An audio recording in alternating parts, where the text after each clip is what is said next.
आजकाल कमरेचा problem, slip disk किंवा मानेचा स्लिप डिस्क प्रॉब्लेम हे फार भयानक प्रॉब्लेम झालेत. कारण प्रत्येक माणूस जेव्हा प्रवास करतो, खड्डे असतात, त्यामुळे सर्वांना सर्वायकल, मानेचा, कमरेचा स्लिप डिस्क प्रॉब्लेम हा असतोच. त्याला उपचार काहीच नसतो. प्रत्येक लोक पेन किलर्स किंवा फिजिओथेरपी हे करत करत मग एवढ्या लेवलवर पोचतात की नंतर त्यांना सर्जरी करावी लागते. पण सर्जरीत गॅरंटी नसते, लोळेपणा येतो, त्याच्यामुळे लोक सर्जरी करायला जात नाही. पण आमच्याकडे एवढ्या लेवलच्या केसेस येतात, वर्षानुवर्ष केसेस स्लिप डिस्कनं हाल काढून मग आमच्याकडे येतात. तर त्यात एक तुम्हाला सांगायचं म्हणजे काल कोयलो म्हणून एक पेशंट होता. तो जपानमध्ये काम करायचा, यंग बॉय, अराउंड 25 ते 30 वर्षाचा असणार. त्याची व्हिडिओ तुम्हाला बघायला मिळेल आपल्या वेबसाईटवर. तर तो फार हाल काढत होता आणि एवढं त्यांनी डॉक्टर्स केले की त्याला जपानमधून अमेरिकेने सर्व UK सुद्धा सर्व उपचार झाले. पण शेवट तर तो एवढा परिस्थिती झाली की त्याला उचलून भारतामध्ये आणावं लागलं. त्याच्या घरी परत आला. तो आल्यानंतर त्याने भारतात मोठे मोठे डॉक्टर्स केले.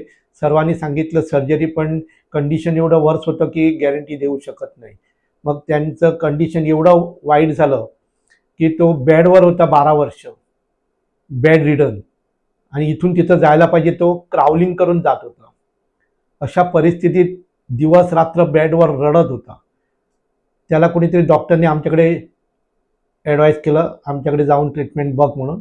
तेव्हा तो क्रावलिंग करून त्याला घेऊन आले होते. तो आल्यानंतर मी सांगितलं काही प्रॉब्लेम नाही, चालू शकणार, तो काही टेन्शन घ्यायची गरज नाही. त्यांनी एवढंच सांगितलं की डॉक्टर मला चालायची वगैरे काहीच इच्छा नाही आहे, मला बेडवरच जे वेदना होतात म्हणजे भयानक, अनबेरेबल, त्या वेदनासुद्धा कमी झाल्या तर मी तुम्हाला आयुष्यभर विसरणार नाही. मी म्हटलं असं का बोलतोस तू, मी चालवतो ना तुला, काहीच प्रॉब्लेम नाही, होणार तो चांगला, एवढी अपेक्षाच नाही म्हणाला. मग आम्ही केस सुरू केली. साधारण 3 महिने ट्रीटमेंट घेतले, 10-10 दिवस. त्या 3 महिन्यानंतर तो गाडी घेऊन नागपूरला गेला स्वतः चालवत, आणि मला सांगितलं डॉक्टर मी एवढं पण करून बघितलं, एवढं बरं वाटतं म्हणून, की नागपूरपर्यंत जाऊन आलो. 60 सिटिंग कंप्लीट होता होता त्याने टोटल नॉर्मल झाला.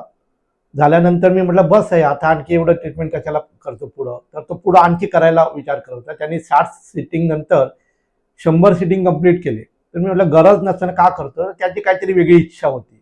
मग मी म्हटलं तुला पाहिजे तसं, आणि त्यांनी 60 सिटिंगच्या जागी 100 सिटिंग कंप्लीट केले. तो एवढा चांगला झाला, एवढा नॉर्मल झाला की तो परत जपानला आपल्या मित्रांना भेटायला गेला.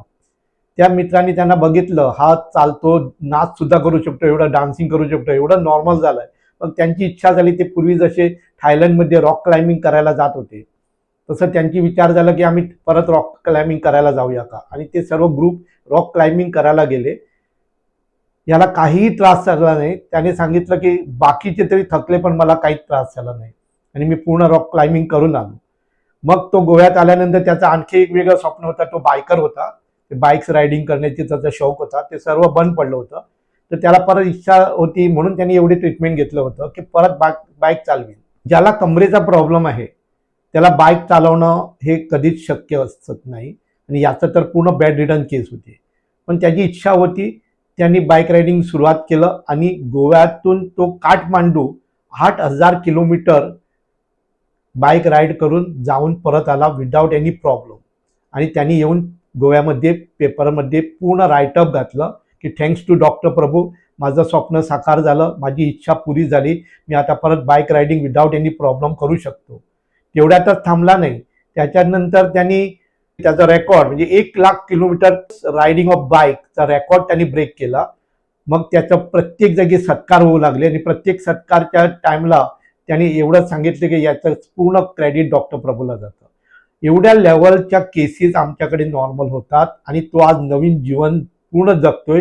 ही आता केस साधारण 2010तली, आज साधारण 14 वर्ष झाली. तो नॉर्मल पेक्षा चांगला लाईफ जगतोय.